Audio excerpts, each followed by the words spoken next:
श्री गोपाळ कृष्ण भगवान की जय, श्री दत्तात्रेय प्रभू महाराज की जय। माझे सर्व भाविक भक्त, माझे गोपाळ कृष्ण स्वामी यांचे भक्त, माझे दयाळू मयाळू, माझे माय बाप सर्वज्ञ श्री चक्रधर स्वामी यांचे भक्त। आता आपण ऐकू देव परमेश्वर भगवान श्रीकृष्ण अवतार कशासाठी धारण करतात। भगवान श्रीकृष्ण अवतार आपल्या जीवांचा उद्धार करण्यासाठी अवतार धारण करतात। आणि आपण असे आहोत की प्रपंचात बोलून गेलो, प्रपंचाचं सुख असं आहे की आपल्याला पंखा घेतला की आपल्याला पंख्यात सुख वाटत नाही, नंतर आपण कूलर घेतो, कूलरातही आपल्याला सुख वाटत नाही, कूलर घेतल्यानंतर मग आपण AC घेतो, मग ACतही आपल्याला सुख वाटत नाही, आपल्याला म्हणजे सुख हे आपल्याला भेटतच नाही। सुख हे परमेश्वराच्या आपल्या भक्तीतच आपल्याला सुख भेटते। परमेश्वराची भक्ती केल्याने आपल्याला जीवाला आनंद मिळतो। परमेश्वराची भक्ती करा, मनुष्य देहाचं कर्म आहे परमेश्वराची भक्ती, मनुष्य देहाचं सार्थक करा। श्री परमेश्वराने अवतार आपल्या जीवांचा उद्धार करण्यासाठी धारण केलेला आहे। परमेश्वर हा नित्य व निराकार असून अनादीचा एक स्वतंत्र पदार्थ आहे। परमेश्वराचे स्वरूप ज्ञानमय, आनंदमय, प्रकाशमय, ऐश्वर्यवंत, सामर्थ्ययुक्त आहे। तो ऐश्वर्यादी 6 धर्म आणि कृपादी 8 गुणांनी युक्त असा अनंत शक्तिमंत आहे। निराकार असलेला परमेश्वर जीवांना आनंद देण्यासाठी साकार होतो। स्वतंत्र असलेला समग्र चेतन देवता ह्या परमेश्वराच्या आज्ञेत अनंत असून सृष्टीचा कारभार चालवितात। या देवतांच्या आधारे सृष्टीचा कारभार चालतो असे नव्हे, तर तशी परमेश्वराजवळ स्वयंशक्ती आहे। परंतु देवता ह्या परमेश्वराच्या सेविका असल्यामुळे आणि त्यांचे प्रेम परमेश्वरावर असल्याने त्या स्वयंभू आपल्या इच्छेने सृष्टीची कामे परमेश्वराच्या मनोधर्माने करतात। राज्य घटनेप्रमाणे राज्याचा कारभार चालतो तसे परमेश्वर विश्वाचा कारभार चालवितात।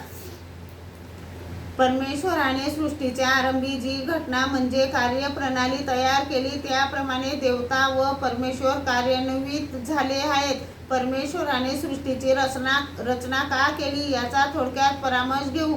मागे सांगितल्याप्रमाणे 4 पदार्थ हे निराकार स्वरूप स्थितीत होते। जीव, देवता, प्रपंच ह्या 3 पदार्थांविषयी असे म्हणता येते की चेतन देवता ह्या स्वानंद निमग्न आहेत। प्रपंच हा जड असल्याने त्याला सुख, दुःख वा आनंदाची उपाधी नाही, मात्र चेतन रूप जीव हा सर्वाधिकारी असून ही तो सुख, आनंद, ज्ञान यापासून वंचित आहे। म्हणून जीवांना आपले ज्ञान व आनंद द्यावा अशी कृपाळू परमेश्वरास इच्छा झाली। परंतु जीवांच्या ठिकाणी वज्र कीटकाच्या रोगाप्रमाणे अविद्या दोष असल्याने तो आपला आनंद ग्रहण करू शकणार नाही। म्हणून त्याचा हा अविद्या दोष नष्ट करण्याचे परमेश्वराने योजिले। जीवांचा अविद्या दोष नष्ट करण्याचा उपाय म्हणून ईश्वराने त्यास लिंग देह दिला।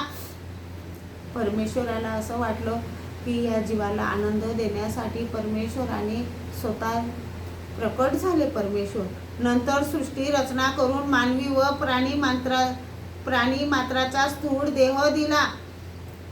परमेश्वराने पशुपक्षी दिले, पशुपक्ष्यात आपण काही भक्ती करू शकत नाही, तर परमेश्वराने आपल्याला मनुष्य देह दिला आणि ह्या देही जीवांना ज्ञान द्यावे व त्याची अविद्या नष्ट करावी आणि आपल्याला ज्ञान द्यावे। आणि आपली मनुष्य देहाचं आपलं कर्तव्य काय आहे, आपण पाप कर्म आपले नष्ट व्हावे याच्यासाठी परमेश्वराने आपल्याला ज्ञान दिले। या हेतूने परमेश्वराने प्रधान चैतन्य देवतेला सृष्टी रचनेची जाणीव दिली। चैतन्य देवता व अन्य समग्र देवता वर्गाने परमेश्वर प्रवृत्तीनुसार सृष्टी रचना केली।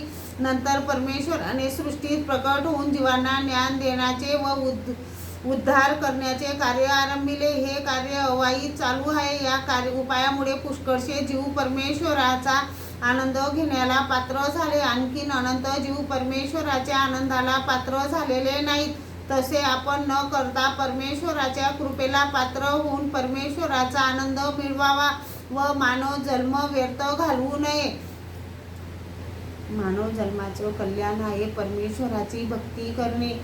तुम्ही मानवदेहाचं कल्याण करा, मानवदेहाचं सुख घ्या, परमेश्वराची भक्ती करा, रोज परमेश्वराचे नाम स्मरण करा.